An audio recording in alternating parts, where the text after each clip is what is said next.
During this coronavirus crisis, we have been told by our political elite that there is a great dividing line within the human race, a wall that separates us one from another, in line with the new popular neo-Marxist trend to divide people by race, gender, sexuality, income, etc. A new division is now being concocted. And so there are those among our species who are deemed essential, and those who are deemed non-essential. The essential class are given special treatment, preferential treatment. They have front-of-line access to food, medicine, sanitary supplies. They are permitted to work and earn money. They are allowed to access facilities and spaces that are out of bounds to all others. They are even permitted to violate universal social distancing rules. On the other hand, there is that vast, non-essential subclass of humanity. They must stand in line in crowded stores for rationed supplies of food and medicine. Sanitary supplies are often unavailable. They are barred from medical treatments and surgeries. They are denied access to doctors and nurses. They have been turned away from their jobs and forced onto the government dole just to survive. They have been degraded and deprecated by our civil and social elite, who move them around like pieces in a board game. They are restricted in their movements, limited in their purchases, cut off from human contact and companionship, threatened with fines. They are barred from the comfort and peace of divine worship, the bread and the cup, the fellowship of the saints. And no one seems to care. Many churches have even joined the coronavirus choir, closing their doors or restricting their assemblies to only those who have no need of a physician.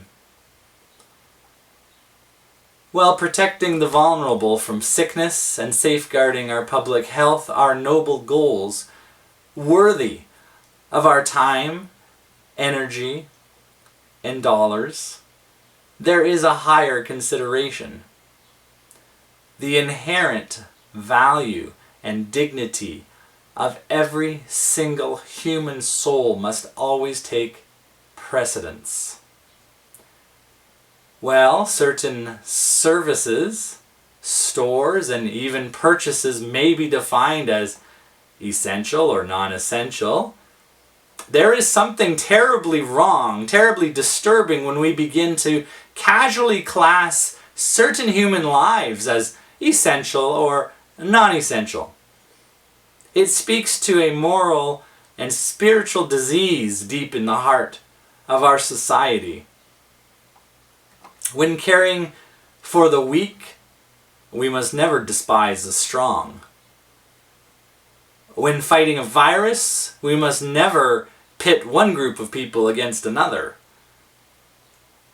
When protecting our physical health, we must never sacrifice our spiritual, mental, psychological, or relational well-being. There needs to be a balance, which our sin-filled, power-hungry, self-centered society seems unable to strike. We need some wisdom from above. We need to rediscover God's perspective. To God, no one is non-essential.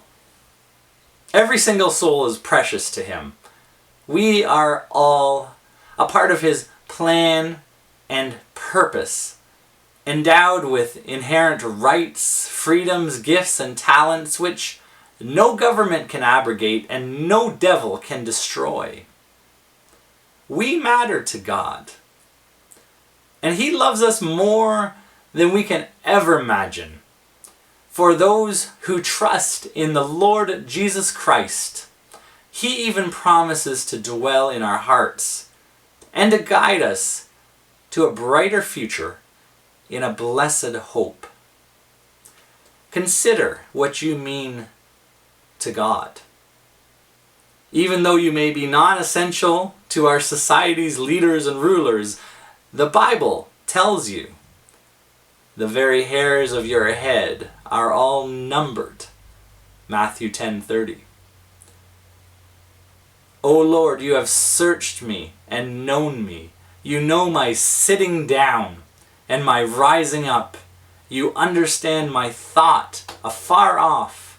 You comprehend my path and my lying down, and are acquainted with all my ways. Psalm 139, 1-3. And then there's this. You number my wanderings. Put my tears into your bottle. Are they not in your book? Psalm 56, verse 8. Consider the love of God for your soul. A love that will not lock you down or put you down. In fact, this love came at the price of His own Son's life, whom He gave up for all who believe in Him. It is a love that sets us free, that raises us up, that heals our hearts, that rejoices our souls. As the Bible tells us, for God so loved the world that He gave His only begotten Son, that whoever believes in Him should not perish, but have everlasting life. While our once Christian society has lost sight of this truth, commodifying human life, playing one group off of another, setting its priorities off balance, our churches should know better. Our churches must regain the vision that our society has lost, and the message that all human beings are essential, that all human lives matter, and that the love of God is available for us all. This message must be proclaimed without any hindrance from every pulpit, on every street corner, and in every word and deed. No one is non-essential. God bless you.